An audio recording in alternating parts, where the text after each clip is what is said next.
Assalamualaikum warahmatullahi wabarakatuh. Kami dari kelompok 6 akan mempresentasikan mengenai konsep dasar, pola fertilitas, variasi fertilitas di bumi, serta transisi demografi.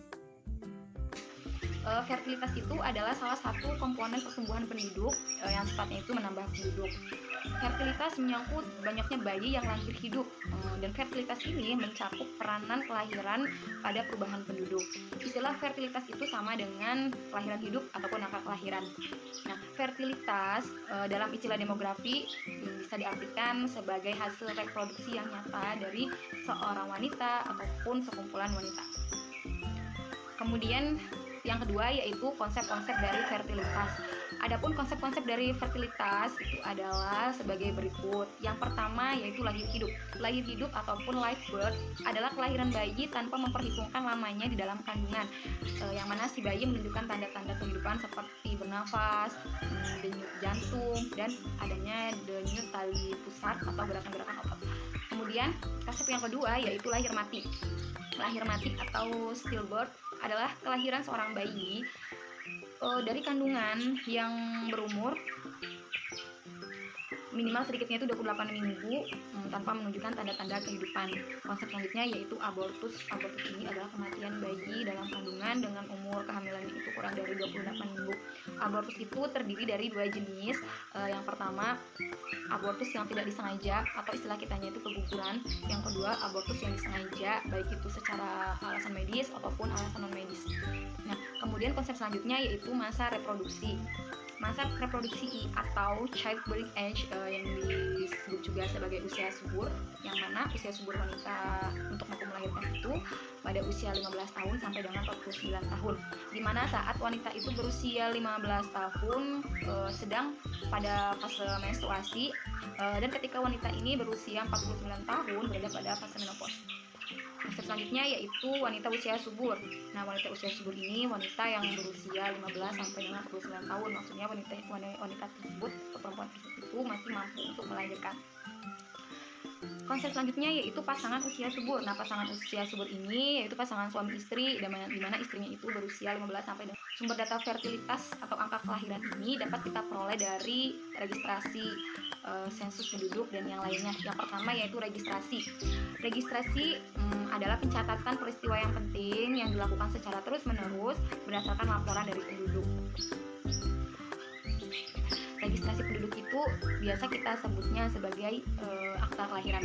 Nah, kemudian yang kedua, sumber data yang kedua yaitu sensus penduduk. Sensus penduduk itu adalah pencacahan seluruh penduduk yang tercakup dalam suatu wilayah di Indonesia. Dan di Indonesia ini dilakukan sensus penduduk itu 10 tahun sekali. Nah, data yang tersedia dari hasil sensus yaitu komposisi penduduk berdasarkan umur dan seks rasio.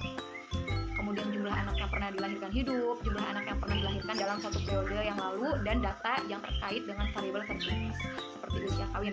Kelemahan dari sensus penduduk sendiri yaitu misalkan keterangan jumlah anak itu tergantung pada daya ingat ibu, dan keterangan jumlah anak yang lahir tahun yang lalu juga tergantung memperkirakan waktu 1 tahun tersebut, dan adanya kesalahan pelaporan umur.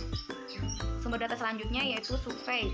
Survei yaitu pengumpulan data yang disesuaikan dengan kebutuhan ataupun keperluan. Dapat dilakukan kapan saja dan hanya dilakukan di wilayah tertentu. Nah, biasanya data yang tersedia itu sama dengan sensus tetap, lebih terperinci seperti riwayat kelahiran mulai dari anak pertama sampai dengan anak terakhir, dan status kehamilan. Nah, kelemahan dari survei sama seperti sensus penduduk karena menanyakan hal yang sudah terjadi sehingga bisa terjadi kekeliruan karena orang tersebut itu lupa. Selanjutnya yaitu pola fertilitas. Pola fertilitas ini meliputi yang pertama pola kelahiran berdasarkan umur atau angka kelahiran. Angka kelahiran yaitu fertilitas dan bukan fekunditas, dimulai dari 0. Kira-kira pada usia 15 tahun, kemudian memuncak pada umur mendekati 30 tahun, dan sesudah itu menurun sampai 0 lagi kira-kira pada usia 49 tahun. Kemudian pola fertilitas menurut perkawinan. Semua ukuran fertilitas yang telah diuraikan itu ya dapat memberikan hasil perhitungan yang menyesatkan apabila angka perkawinan ternyata abnormal.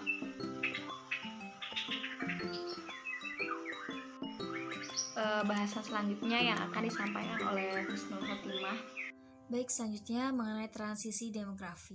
Sejak awal tahun 1980, Indonesia mengalami transisi demografi yang ditandai dengan penurunan angka kematian dan angka kelahiran sebagai konsekuensi dari peningkatan kesejahteraan dari pembangunan ekonomi. Para ahli demografi berpendapat bahwa transisi demografi di Indonesia terjadi dalam tempo yang lebih cepat dibandingkan pengalaman negara maju. Penurunan angka kematian dan fertilitas ini yang hampir simultan terjadi dalam periode yang relatif singkat, yaitu 30 tahun. Pembangunan infrastruktur kesehatan serta penerapan program KB sejak akhir tahun 1970-an dianggap berkontribusi signifikan pada berkurangnya jumlah kelahiran dan kematian di Indonesia. Proses transisi demografi di Indonesia telah sampai pada tahapan di mana angka kematian dan kelahiran telah rendah dan menurunkan laju pertumbuhan penduduk atau disebut dengan LPP hingga di bawah 1%. Tren menunjukkan bahwa LPP menurun dari 1,49% pada periode 2000 sampai 2010 menjadi 1,38% tahun 2010 sampai 2015. Berdasarkan hasil proyeksi penduduk berdasarkan SUSPAS 2015, LPP diperkirakan akan terus menurun menjadi 0,93% pada tahun 2020 sampai 2025. Meskipun LPP melambat, jumlah penduduk Indonesia secara absolut masih sangat besar. Hasil proyeksi penduduk berdasarkan hasil SUSPAS pada tahun 2015 menunjukkan bahwa jumlah penduduk Indonesia mencapai 296,6 juta dan 298 juta antara tahun 2020 sampai 2024. Selanjutnya mengenai transisi fertilitas sendiri, angka fertilitas total atau total fertility rate atau TFR di Indonesia mengalami penurunan yang sangat cukup cepat dari 5,6 menjadi 2,6 anak per perempuan antara tahun 1971 dan 2022. Meskipun angka TFR berbeda dari hasil estimasi beberapa sumber data, tren menunjukkan bahwa TFR menurun selama 10 tahun. Terakhir, estimasi TFR dari sensus penduduk atau SP tahun 2010 serta survei penduduk antar sensus atau SUSPAS pada tahun 2015 menunjukkan angka TFR yang menurun dari 2,41 ke 2,28 anak per perempuan. Sementara itu, estimasi dari data survei demografi dan kesehatan Indonesia atau SDKI menunjukkan bahwa akhir TFR Indonesia mengalami penurunan menjadi 2,4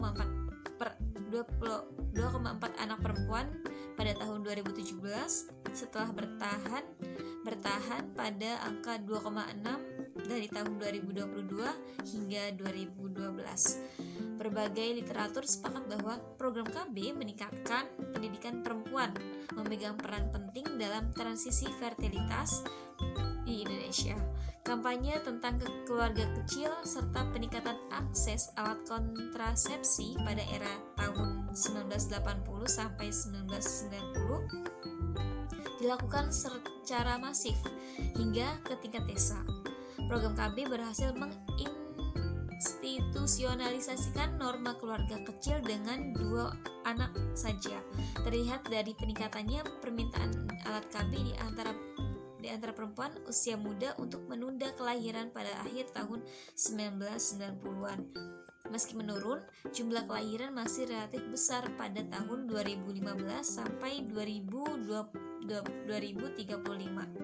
Indikasi dari kemungkinan jumlah kelahiran yang tinggi di masa baik materi dari kelompok kami.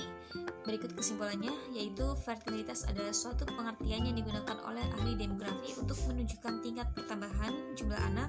Melihat dari definisi mengenai fertilitas, maka dapat disimpulkan bahwa fertilitas dapat diartikan sebagai suatu ukuran dari hasil reproduksi dan dinyatakan dengan jumlah bayi yang lahir hidup ataupun yang lahir mati.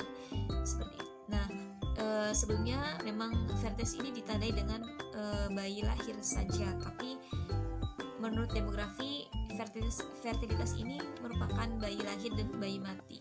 Pengukuran fertilitas tahunan adalah pengukuran kelahiran bayi pada tahun tertentu dihubungkan dengan jumlah penduduk yang mempunyai resiko untuk melahirkan pada tahun tersebut.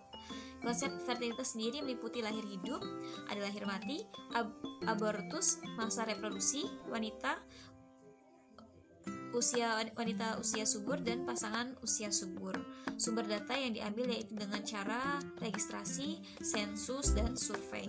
Para ahli demografi berpendapat bahwa transisi demografi di Indonesia terjadi dalam tempo yang lebih cepat dibandingkan pengalaman negara maju. Penurunan angka kematian dan fertilitas yang hampir simultan terjadi dalam periode yang relatif singkat yaitu 30 tahun. Angka fertilitas tahun total atau total fertility rate (TFR) di Indonesia mengalami penurunan yang cukup cepat. Demografi dan Kesehatan Indonesia (SDKI) menunjukkan bahwa akhirnya TFR Indonesia mengalami penurunan menjadi 2,4 anak perempuan pada tahun 2017. Program ini berhasil karena ada program keluarga berencana sehingga bisa menstabilkan tingkat demografi di Indonesia. Terima kasih dari kelompok kami. Kurang lebihnya mohon maaf. Wassalamualaikum warahmatullahi wabarakatuh.